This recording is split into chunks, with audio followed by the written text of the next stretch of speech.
Hello and welcome to another edition of Get Out of Your Own Way. In this video, I want to talk about the inner critic. You know, the voice that's in the back of your head that can sometimes stop us from achieving the things we want to do. We're going to be discussing that in depth. So firstly, we're going to be looking at the context. Where does the inner critic actually come from?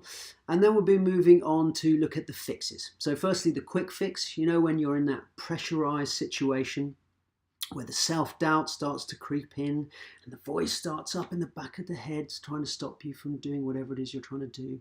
We'll be talking about that moment and fixes that you can do to fix those particular areas right there and then. But also we'll be looking at the long-term fix. So this is about minimizing the occurrence of the inner critic in our lives going forward. So hopefully that's of interest. I suppose this is a bit of a warning, but there is a rumor that I will be doing a jig in this video. So you might want to stay tuned for that. So let's start with a little bit of context about the inner critic. There's a tug of war going on inside our mind. And let me explain that a little bit. So we've got two minds. We've got our, in layman's terms, this is, you've got the subconscious mind and you've got the conscious mind. Now, the subconscious mind is much bigger. Some people say it's about 88%, whereas the conscious brain is about 12%. But the subconscious brain is where we store our memories, where we have our habits, our expectations, our beliefs, our attitudes are all stored in there. And it also runs our body. Cardiovascular system, breathing. We don't even know it's happening. But its primary role is to keep us safe and away from pain. That's what it wants to do, to keep us safe. Okay. Now, conversely, the conscious brain is the forager. It wants to go forward. It wants to do new things, try new things, take us forward in our lives, goal setting, go and get in things. Okay. So immediately you can see there's a little bit of tension going. That tug of war I was talking about. And this, of course, is where the inner critic can sit. You're not good enough. Who do you think you're kidding?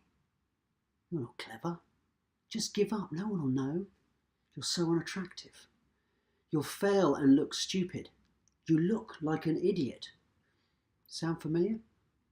So this is, ironically, the subconscious trying to keep us safe and away from pain. Now it's very cruel and crude and kind of brutal in terms of the way it is, but that's what it's trying to do. It's trying to keep us safe. So where does it come from? I think this is really cool. Okay, so the inner critic comes from emotional wounds and unresolved insecurities that we've collected over time when we've compared ourselves and our accomplishments, or to this extent, the lack of accomplishments that we've done, to other people, okay? And that's resulted in us storing these experiences as unhealthy and unhelpful beliefs, attitudes, and thoughts in our mind, okay? So this means when we want to achieve something, accomplish something outside our comfort zone, we go back to that experience. And remember, our subconscious wants to keep us safe and away from pain. So what does it do? It fires up the inner critic to do that job for us. So let's move on now and think about the quick fixes. So this is about when the inner critic is raised because you're in a pressurized situation, you're outside of your comfort zone, self-confidence is a little bit down, self-doubt is creeping in, and the inner voice, the inner critic, fires up in the back of your mind. So the first fix I'm going to suggest is acknowledging your inner critic. So what I mean is that in that moment, you've got to decide, and remember the subconscious is trying to keep you safe, so sometimes the messages are worth listening to if there's a legitimate reason for it. But if the voice is about sapping your confidence, then you need to say to it, and you can either say this out loud or inside, but I prefer to say things out loud, is, thank you, subconscious, I appreciate that you're trying to keep me safe, but this is something I want to do, so please support me. So it's like, thank you for your opinion. I know you're trying to keep me safe, but this is something I want to do, so please support me. Okay, and the result of this should be that the inner voice, the inner critic, should diminish. The volume should go down, and it should just suppress it just that little bit, so that you can get on and achieve whatever it is you're trying to do. Okay. So the second quick fix I'm going to suggest is distraction, and the sort of thing I'm talking about is repeating a mantra. I can do this. Come on. I'm getting better and better. I'm confident and capable. I'm doing my best. And you can kind of make it into a little song. And I threatened I'd do a little jig, and this is kind of what I do, is that I'm confident and capable. I'm confident and capable. I'm confident and capable. I'm confident and capable. I'm confident and capable.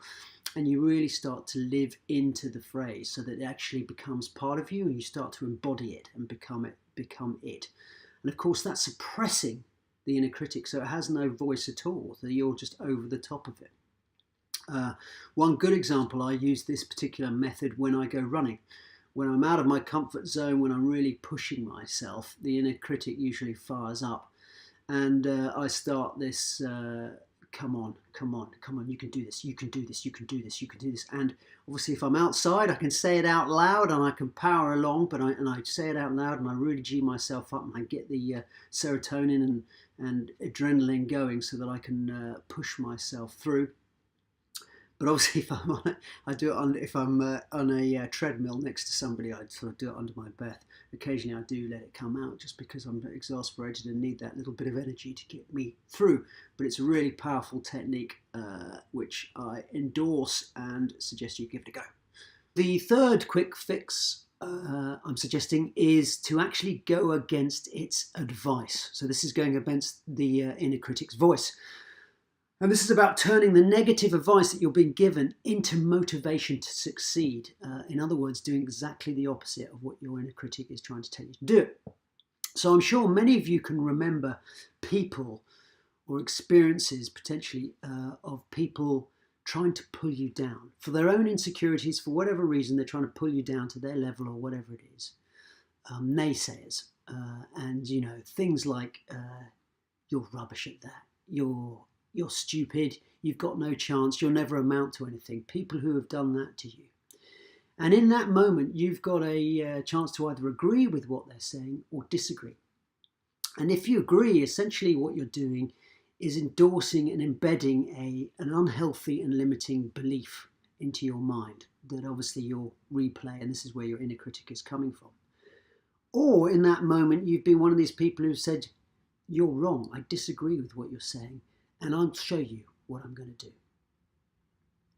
And you don't make a limiting belief, you turn it into something that's really motivational. So here we are at this moment where the inner critics come up, and here is your second chance. So let's say you've got this memory of something and it's causing you to have problems. Here's your second chance to stick 2 fingers up to this thought and push on through. Just watch me, I'll show you. So those were the 3 quick wins, the in the moment fixes. Firstly, it's about acknowledging your inner critic. Then you can distract your inner critic, or you can go against its advice. So give those 3 a go. You'll probably find you have a preference for 1 or 2 or maybe all 3, but give it a go and see how you get on. So let's now move on and look at the long-term fix. And this is about getting to the root of the problem so that we actually diminish the inner critic itself. You'll recall at the start of the video I was talking about where the inner critic came from, and it comes from our unresolved insecurities and emotional wounds that we've collected over time when we've compared ourselves and our accomplishments or lack of accomplishments to other people. So the long-term fix is about addressing those areas and resolving those insecurities and emotional wounds, and in so doing so we're actually going to diminish the inner critic itself. So there are 5 steps to the long-term fix, and the first one is about paying attention to your inner critic areas. Now for some this might be very straightforward. You know when the voice goes off in the back of your mind and you can recognize it very easily. But for others it can be less straightforward because we run on autopilot, so we might actually miss it. So you might need to spend some time and reflect when your inner critic actually raises its ugly head. To do this, you might want to have a look at when you have big mood swings. So fear or frustration or anxiety, sadness, those types of things can be a very good indicator when the inner critic may raise its ugly heads, and you can reflect on that. So step 2 is about noting down all the thoughts, beliefs and emotion that you associate with that inner critic area or areas that you're looking at. So this is about reflection and looking down and writing those all down. Now step 3 is about examining the evidence for these thoughts and beliefs. And what you'll do is when you start to think that, you will work out, or most of them will be exaggeratingly negative and therefore unhealthy and not useful to you. And these are things that we need to understand. And how to unearth it, let me show you. I've got an example of one I've done a little bit earlier, Blue Peter here. Something I've done earlier. Right. Okay, so the belief that I've come up with here is, who am I trying to kid? I'm not bright enough to start my own business. So that was the belief that I've had. So we're going to examine this and see how true it is. And I've written put a line all the way down the center of the page. On the left hand side here, or is it your left? Yeah, it's your left. All the arguments that support this statement, and on this side all the arguments that disagree with that statement, all the evidence that disagrees and doesn't support this statement. So I had a go at this, and I thought, right, first thought I had was, I haven't started it. I haven't actually started the business yet. So that kind of supports the statement. But then I thought, well, I haven't started it yet. So yet is actually supporting, is disagreeing with that statement, isn't it? And then I couldn't think of any other evidence that supports this statement. Rather, I had more stuff on this right hand column, which is, it's not about being bright starting a business. I'm certainly bright enough. I've got enough of resources, I feel, to start a business, and I'm capable. I'm really capable of starting a business. So those were the thoughts. And as you can see, overwhelmingly in terms of weight of argument, it's definitely disagreeing with this statement. So what are we saying is this is not a healthy statement, it's a limiting thought. So the next step is about changing it and replacing, and this is the fourth step, is replacing an overtly critical statement into something that's more accurate and reflective of the time. So let's have a look at this one. What can we change this that makes it more accurate? I'm bright enough and capable to start a business. I'm bright and capable. I'm bright enough and capable to start my own business would be a more appropriate statement for this. So that's what you need to do. Change it to something like that. So that's step 4. So the fifth and final and most crucial step of all is about imprinting your new thought, your new belief, your new statement deeply inside your mind. And this is about repetition. It's about, you need to repeat it loads and loads of times. You remember like times tables when you were younger? For me, some time ago now, I had to repeat my times table over and over and over and over again before it became second nature. It became part of me, and I didn't really have to think about it to be able to recall the numbers. This is the same process. You need to go through that same process to make it part of you. So what I'm going to suggest you do with this is you repeat your statement, thought or belief at least 30 times a day for 30 days. And you might need to do it longer if you feel you need more time to germinate that and put it deeply inside your subconscious.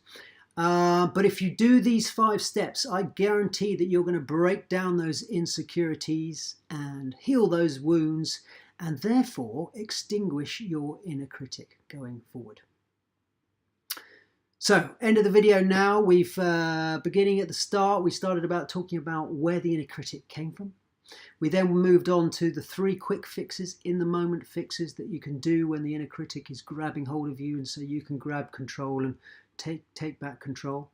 And then we've just finished with the 5 steps to a long-term fix. And this is about breaking down those insecurities for the long term and extinguishing the inner critic.